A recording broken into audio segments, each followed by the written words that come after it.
Rahul G Nath തിരുവനന്തപുരത്ത് ആശാവർക്കർമാരുടെ സമരപന്തലിന് മുന്നിൽ നിന്ന് നമ്മളോടൊപ്പം തുടരുന്നുണ്ട്. രാഹുൽ, ഉദ്ഘാടന പ്രസംഗത്തിലടക്കം സർക്കാരിനെതിരെ രൂക്ഷമായ വിമർശനങ്ങളാണ് ആശാവർക്കർമാരും അവരോട് അനുഭാവം പ്രകടിപ്പിച്ച ഉദ്ഘാടന സമ്മേളനത്തിന് എത്തിയവരുമെല്ലാം ഉന്നയിച്ചത്. ആശാവർക്കർമാരുടെ നിരാഹാര സമരം 11 മണിക്ക് ആരംഭിച്ച് തുടരുകയാണ്. അവിടെ നിന്ന് നൽകാൻ കഴിയുന്ന വിവരങ്ങൾ.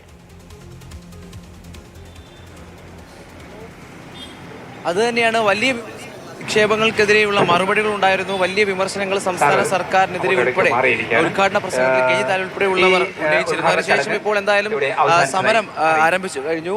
സമരത്തിന് ഐക്യദാർഢ്യവുമായി UDF നേതാക്കൾ പ്രസംഗിക്കുകയാണ്. എന്തായാലും 3 പേർ, ഞാൻ നേരത്തെ സൂചിപ്പിച്ചതുപോലെ സംഘടനയുടെ, അതായത് ആശാവർക്കർമാരുടെ സംഘടനയുടെ ജനറൽ സെക്രട്ടറി MA ബിന്ദു, ഒപ്പം ആശാപ്രവർത്തകർ 2 പേർ ഷീജയും തങ്കമണി, ഇവരാണ് ഇപ്പോൾ എന്തായാലും നിരാഹാര സമരത്തിന്, അതായത് സമരത്തിൻ്റെ 3ാം ഘട്ടത്തിലേക്ക് കടക്കുന്നത്. നിരാഹാര സമരം തുടങ്ങുകയാണ്. ഇതിൻ്റെ മുന്നോട്ടുള്ള ഘട്ടം എങ്ങനെയാണ് എന്നുള്ളതിനെ പറ്റി ഇവർ കൃത്യമായി പറയുന്നില്ല. എങ്കിലും അവകാശങ്ങൾ നേടിയെടുക്കും വരെ നിരാഹാരം തുടരുമെന്നാണ് പറയുന്നത്. ആരൊക്കെ ഈ നിരാഹാര സമരത്തിലേക്ക് കടക്കണമെന്ന് ചോദിച്ചപ്പോൾ എല്ലാവരും തയ്യാറായി വന്നു എന്നുള്ളത് തന്നെയാണ്. നമ്മൾ 38 ദിവസമായി ഇവരുടെ ജീവിതത്തിലേക്ക് എത്തി നോക്കിയിട്ടുണ്ട്. ഇവർക്ക് ആരോഗ്യ പ്രശ്നങ്ങളുണ്ട്, വീട്ടുകാര്യങ്ങൾ, അവരുടെ ഈ പറയുന്ന ജീവിതം മുന്നോട്ട് കൊണ്ടുപോകുന്ന വേതനമെല്ലാം മുടങ്ങി നിൽക്കുന്ന ഒരു ഘട്ടത്തിലാണ് സമരമുഖത്തേക്ക് അവർ ഇറങ്ങിയത്. ആരോഗ്യ പ്രശ്നങ്ങൾ ഉള്ളപ്പോഴും അവർ അവകാശങ്ങൾക്ക് വേണ്ടിയുള്ള പോരാട്ടത്തിൽ നിരാഹാര സമരത്തിന് വേണ്ടി ഇറങ്ങിയിരിക്കുകയാണ്. ഇപ്പോൾ ഈ ദൃശ്യങ്ങൾ കാണാം, രണ്ട് ഫ്ലെക്സുകൾ കാണാം. അതിലൊന്നിൽ 39 ദിവസം, രാപ്പകൽ സമരം 39ാം ദിവസമായി എന്ന് എഴുതിയിട്ടുണ്ട്. തൊട്ടിപ്പുറത്ത് നിരാഹാര സമരം 1ാം ദിവസം എന്ന് എഴുതിയിട്ടുണ്ട്. അങ്ങനെ നിരാഹാര സമരം തുടരുന്നു.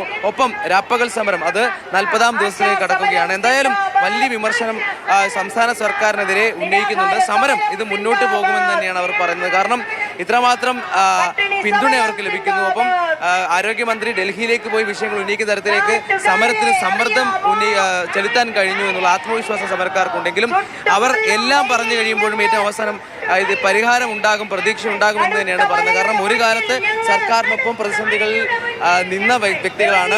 ഇവരുടെ പ്രവർത്തനങ്ങൾ അവർ അംഗീകരിച്ചതാണ്. അതുകൊണ്ട് തന്നെ ഇവരുടെ അവകാശങ്ങൾ കണ്ടില്ലെന്ന് നടിക്കാൻ കഴിയില്ല എന്ന പ്രതീക്ഷ ഉണ്ടെന്ന് പറഞ്ഞു. അപ്പോഴും ഇന്ന് വരെയുള്ള ചർച്ചകളിലോ അല്ലെങ്കിൽ വാക്കുകളിലോ, സംസ്ഥാന സർക്കാരിന്റെ വാക്കുകളിലോ ഇവർക്ക് യാതൊരു വിശ്വാസവും ഇല്ല. അതിന്റെ ഭാഗമായാണ് ഇപ്പോൾ സമരം 3ാം ഘട്ടത്തിലേക്ക്, അതായത് നിരാഹാര സമരത്തിലേക്ക് കടക്കുന്നത്. എന്തായാലും സമരം അതിശക്തമായി മുന്നോട്ട് പോവുകയാണ്.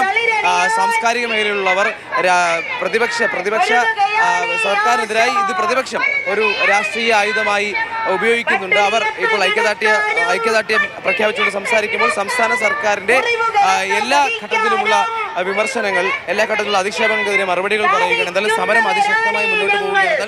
ആദ്യഘട്ടത്തിൽ 3 പേരാണ് ഇപ്പോൾ നിരാഹാര സമരത്തിന്റെ ഭാഗമായി ഇപ്പോൾ സെക്രട്ടേറിയറ്റിന് മുന്നിൽ നിരാഹാര സമരം ആരംഭിച്ചിരിക്കുന്നത്. സമരം അവകാശങ്ങൾ നേടിയെടുക്കുന്നത്. ശരി, രാഹുൽ ജി നാഥാണ് വിവരങ്ങൾ നൽകിയത്.